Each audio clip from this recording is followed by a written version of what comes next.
Donald ট্রাম্পকে তৃতীয় বিশ্বযুদ্ধের হুমকি। ইউক্রেন যুদ্ধ নিয়ে ভ্লাদিমির পুতিনের সমালোচনা করায় রাশিয়ার সাবেক প্রেসিডেন্ট দিমিত্রি মেদভেদেভ যুক্তরাষ্ট্রের প্রেসিডেন্ট ডোনাল্ড ট্রাম্পকে তৃতীয় বিশ্বযুদ্ধের হুমকি দিয়েছেন।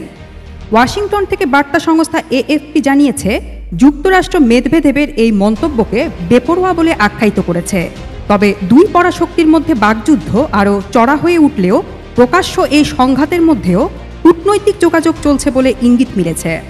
বুধবার মস্কোয় একটি নিরাপত্তা সম্মেলনে মার্কিন দূতাবাসের কর্মকর্তাদের উপস্থিতি ছিল বিরল ঘটনা। গত সপ্তাহে ট্রাম্প পুতিনকে পাগল বলে অভিহিত করলে এই পাল্টাপাল্টি মন্তব্যের সূচনা হয়। এরপর মঙ্গলবার ট্রুথ সোশ্যালে নিজেদের পোস্টে ট্রাম্প লেখেন, ভ্লাদিমির পুতিন বুঝতে পারছেন না, আমি না থাকলে রাশিয়ার জন্য বহু ভয়াবহ ঘটনা ঘটত। আর আমি বলছি সত্যি ভয়াবহ, তিনি আগুন নিয়ে খেলছেন।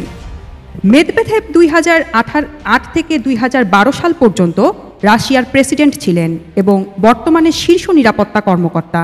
ট্রাম্পের মন্তব্যের জবাবে তিনি লেখেন, আমি কেবল একটি সত্যিকার ভয়াবহ জিনিস জানি, তৃতীয় বিশ্বযুদ্ধ। আশা করি ট্রাম্প এটা বুঝবেন।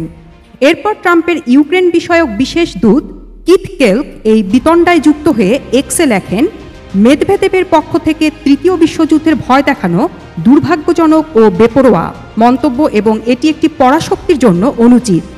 প্রেসিডেন্ট ট্রাম্প এই যুদ্ধ থামাতে ও হত্যাকাণ্ড বন্ধ করতে কাজ করেছেন। আমরা রাশিয়ার সেই সমঝোতা স্মারকের অপেক্ষায় আছি, যেটি আপনারা এক সপ্তাহ আগে দেওয়ার প্রতিশ্রুতি দিয়েছিলেন। এখনই যুদ্ধবিরতি করুন।